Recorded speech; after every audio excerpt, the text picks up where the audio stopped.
Good morning, Ram Ram everyone. કેમ છો બધાને? મજામાં?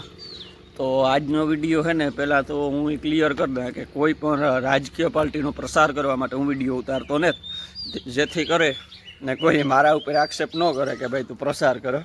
કે આપણે એક માનો ને કે કોઈ પાર્ટીનો પ્રસાર નથી કરવો, પણ મતદાન આવે તો બધા મત કરવા જરૂરી જાજો, કેમ કે આપણો બંધારણીય અધિકાર છે મત કરવો એ. તો જેથી તમને એ માનો ને કે જે પાર્ટીને સારું લાગે ને એને મત કરવાનું, પણ મત કરવાનું એ નથી કે આ પાર્ટીની કરો કે આ પાર્ટીની કરો, પણ મતદાન એક ફેર કરજો. આજે કંઈક કરજનભાઈને બાબુભાઈને પ્રસાર માટે આવે તો ત્યાં જે રામે પીરે તો વિડીયો ઉતારીએ ને.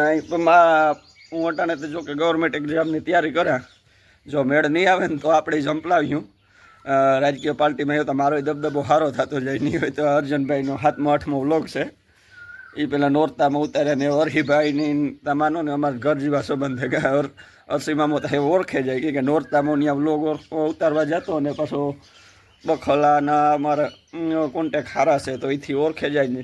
તો આપણે કંઈક ભવિષ્યમાં ઝંપલાવ્યું ને જેવી ભગવાન દયા કે મામો હારા, પછી આતાનું મામો હારા ખુઆ, પછી અમારે બેનનું સાસરવેલ પણ આ.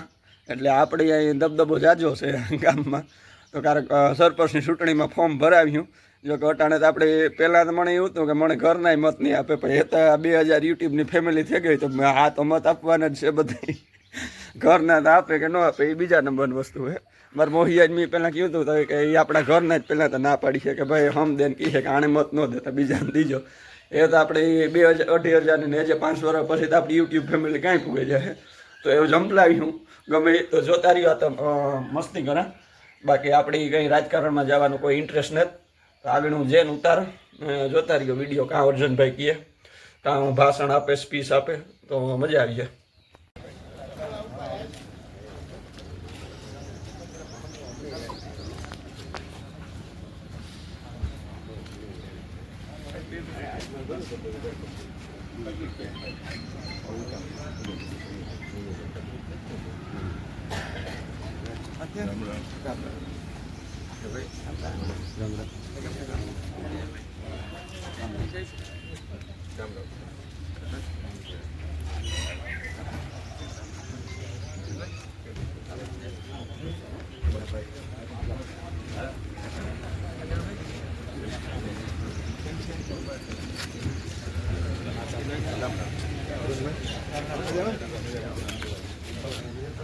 સૌરાષ્ટ્રની ચૂંટણીને અનુસંધાને આપણા આ વિસ્તારના પ્રવાસીના પ્રથમ આપણો આ નાખા ગામની અંદર આપણી વચ્ચે ઉપસ્થિત આપણા લોકપ્રિય ધારાસભ્ય અને ગુજરાત રાજ્યમાં તેને કેબિનેટ મંત્રી તરીકે કામગીરી કરે છે એવા આદરણીય અર્જુનભાઈ મોઢવાડિયા છે.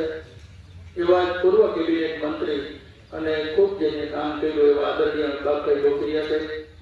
તેમજ મનુભાઈ કુટી, આપણા તાલુકા પંચાયતના આ વખતના જે ઉમેદવાર છે એવા નાખાભાઈ કાનાભાઈ મોઢવાડિયા, આપણા ગામના સરપંચ એવા અર્જનભાઈ, આથિયાભાઈ, પુરાભાઈ, રાણાભાઈ અને ઉપસ્થિત સર્વે નાખા ગામ આજુબાજુના ગામના આગેવાનો અને ગ્રામજનો.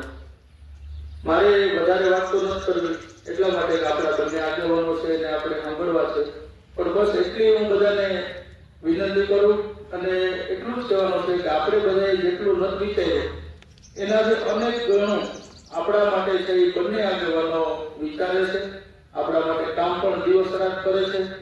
એટલે આપણી બધાની પણ ફરજ છે કે જ્યારે એ બધા એટલું સારું કામ કરતા હોય, આપણા જીવન આખા આવનારા સમયમાં સુધરી જાય, આપણી પેઢીનું પણ સારું થાય. કારણ કે આપણે બધાને મનમાં આવતું કે આ કેનાલો કઈ ઊંડી થાય તો ફાયદો થાય, રસ્તાઓ આપણે ઘર સુધી આવે તો ફાયદો થાય. એવા અસંખ્ય અમે કાલે રાતે જાય બેઠા હતા તો આપણે આ હાઈસ્કૂલ છે એની વાત થઈ ગઈ કે ભાઈ હાઈસ્કૂલ અમે જે તે સમયે માંગી હતી તો હાઈસ્કૂલ અમને આપી. એટલે ઘણા એવા કામો છે કે જે આપણે માયકા અમુક માયકા નથી તો આપ્યા. કારણ કે આપણા સંસદ જે છે એ પણ મંત્રી છે અને આપણા ધારાસભ્યો પણ મંત્રી તરીકે કામ કરે. એટલે અત્યારે સમય આપણા બધા માટે ખૂબ સારો છે. આપણે સમજણપૂર્વક ખાલી આપણા આગેવાનો જેમ કહે એમ આપણે મતદાન કરીએ અને એની સાથે રહીએ તો હું માનું છું કે આવનારા સમયમાં આપણે જ નહીં પણ આપણે આવનારી પેઢીને પણ ક્યારેય કોઈ વિકાસલક્ષી કામોમાં ચિંતા નહીં કરવી પડે એવું સારી રીતના બંને જણા છે એ વર્ષોનો અનુભવ છે, વર્ષોના એના સંબંધો છે. રાજ્યના મંત્રી આદરણીય શ્રી અર્જુનભાઈ, અરજીભાઈ, રંજનભાઈ, આંચિયાભાઈ, અમારા રાણાભાઈ, જે તાલુકા ભાજપના પ્રમુખ અમારે ભૂરાભાઈ, આ બધું અમારા મનુભાઈ અને આ ગામના આગેવાન વડીલો અને યુવાન મિત્રો. હમણાં જ હર્ષિભાઈએ જે વાત કરી કે ભારતીય જનતા પાર્ટી આવી એના પછી તમે માગ્યા નહીં તો કામ મળ્યા, પણ જે કામ નથી માગ્યા નહીં મળ્યા. હું અહીંયાનો જ તમને દાખલો આપું તો આપણો આ જે રસ્તો અમે જે રસ્તા ઉપર આવ્યા ત્યાંથી કોરિડોરથી ભાણવડ, એમાં આપણા કોઈમાંથી કોઈ કીધું કે અમને નેશનલ હાઈવે કરી દીધું થયો, કોઈએ કીધું નતું કીધું. નેશનલ હાઈવે એટલા માટે વિરોધ કરાયો કે આવતા દિવસોમાં જે આપણા પોરબંદરનો જયારે વિકાસ થશે ત્યારે વિકાસ એટલો બધો ઝડપી થશે કે આપણે કલ્પના પણ નહીં કર્યો. અને વિકાસને ધ્યાનમાં રાખી એટલે અમારી જે દ્રષ્ટિ છે એ રીતે છે કે એક દિવસ પોરબંદર જે છે એ કોર્પોરેશન માત્ર રાણાવા સુધી નહીં પણ તમારે ક્યાં આવવું પડશે. એટલે તમારે જિલ્લો અને પોરબંદર જે છે ને આ કેમ કાંઈ નીકળી ગયો, થઈ ગયો પોરબંદર થઈ ગયું. એમ એક દિવસે ખાલી આપણા આજે બોખીરું છે તો ગામ નથી, નવી નગરપાલિકામાં આવી ગયું. અને જયારે બોખીરાને અમે લીધું ને પોરબંદરમાં ત્યારે બધા વિરોધ કરતા હતા, અમારા ગામના આગેવાનો અને એમાં અમારીઓમાં અમારે જે નેશનલ હાઈવે વિરોધ કરતા હતા. ત્યારે મને કીધું હતું કે ભાઈ તમે આનો વિરોધ કરો માં, તમારી જમીનના ભાવ આજે જે તેની 8-10 હજાર રૂપિયા વિકાસ હતા એ તમારે 50 લાખ ઉપર વ્યાજ. હવે આજે ત્યાં શું હાલત થઈ, 1 કરોડ ને 20 લાખની જમીન વેચાય. એટલે વિકાસ માત્ર આપણે જે અહીંયા કરીએ એની અસર આપણે ઉપર નથી પડતું, પણ જયારે મોટા કામો મોટો વિકાસ થાય છે ને તેની બીજી અસરો પણ પડતી હોય છે. એવું જ્યાં બીજું કામ ખાસ કરી હોય કેના બેઠકના તાલુકાના ઉમેદવાર અને ગામના વડીલોનો નિર્માણ આજે તમારા બધાની વચ્ચે જિલ્લા પંચાયત તાલુકા પંચાયતની ચૂંટણીની વાત કરવાની છે. ગુજરાતમાં જે ચૂંટણી છે આજે પોરબંદરમાં પણ જિલ્લા પંચાયતની 18 બેઠકોની ચૂંટણી છે, એમાંથી 2 બેઠકો બિનહરીફ થઈ છે. એમાં બખરલાની સીટ પણ છે. તાલુકા પંચાયતની 22 બેઠક છે, એમાંથી 4 બેઠક બિનહરીફ થઈ છે. મહાનગરપાલિકાની 52 બેઠક છે, એમાંથી 11 બેઠક બિનહરીફ થઈ છે. અને આ બધી જ બેઠકો ભારતીય જનતા પાર્ટી જીતવાની છે. કારણ કે પ્રજા સાથે જોડાયેલા પણ પક્ષ હોય તો પ્રજા સાથે જોડાયેલા આગેવાનો હોય એમાં ક્યારેય પરાવર્તિત થવાનો સમય આવતો નથી. અહીંયા આ વિસ્તારની અંદર થોડા વડીલો પણ બેઠા છે. એક સમય એવો હતો કે આપણે નિશાળનો એક રૂમ બનાવી દઈએ એટલે ગામ આખું રાજી રાજી થઈ અને ઉત્સવ મનાવે. અને બહુ વહેલો જતો હોય કોઈ જતો તો 50% લોકફાળો કરીને આપે તો રૂમ બને. આવી સ્થિતિ સરકારોની. મોટા રસ્તાઓ પણ બનતા નહીં તો નાના રસ્તાની વાત જ ક્યાં થતી, એક ગામથી બીજા ગામ જોડવાની રસ્તા ભૂલી જવાનું. એની જગ્યાએ આખા ગુજરાતની અંદર સૌથી વધારે ગ્રામ્ય વિસ્તારના રસ્તાઓ હોય તો એ આપણા પોરબંદર ધારાસભા મત વિસ્તારમાં ગરડા વિસ્તાર. સૌથી વધારે નેશનલ હાઈવે હોય તો પણ એ આપણા વિસ્તારમાં. સિંચાઈના મોટાભાગના કામો પૂરા થયા, જે બાકી છે સિંચાઈના કામ એ હવે આપણે ઘેર વિકાસ યોજના મંજૂર કરાવી એમાં 350 કરોડ રૂપિયાના ખર્ચે અત્યારે કામો શરૂ થઈ ગયા છે. ગઈકાલે મેં આંકડો કઢાવ્યો, આપણે ત્યાં 71 હિટાચી મશીન ચાલે છે. સુજલ શુક્લવાળાની જેમાં નદી ઊંડી કરવાની છે, વેકરા ઊંડા કરવાના છે, ખોળા કરવાના છે, તળાવ ઊંડા ખોળા કરવાના છે, ચેકડેમો કરવાના છે.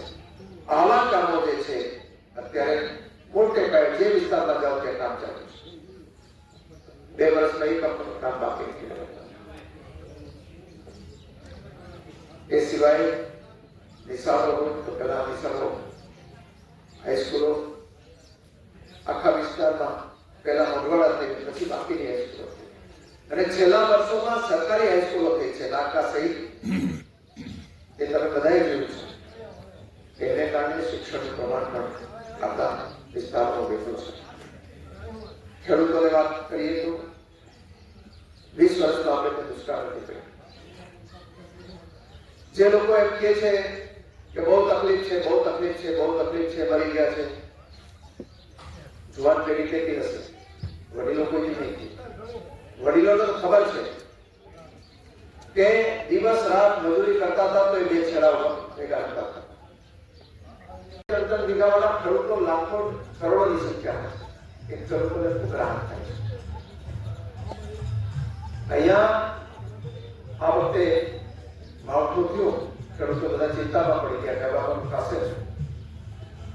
પણ હું આપણા મુખ્યમંત્રી ભૂપેન્દ્રભાઈ પટેલને આભાર માનું કે તરત જ એણે અમારા બધાની સાથે ચર્ચા કરી નિર્ણય કર્યો આપણે ખેડૂતોને પડતે ઉભો રહેવાનું. 18,000 ગામોમાંથી 16,000 ગામોમાં અત્યારે નુકસાની હતી. અધિકારીઓને સર્વે કરવો પડશે. મુખ્યમંત્રી કીધું સર્વે નથી કરવું, આપણે ગામ કરી રાખીએ.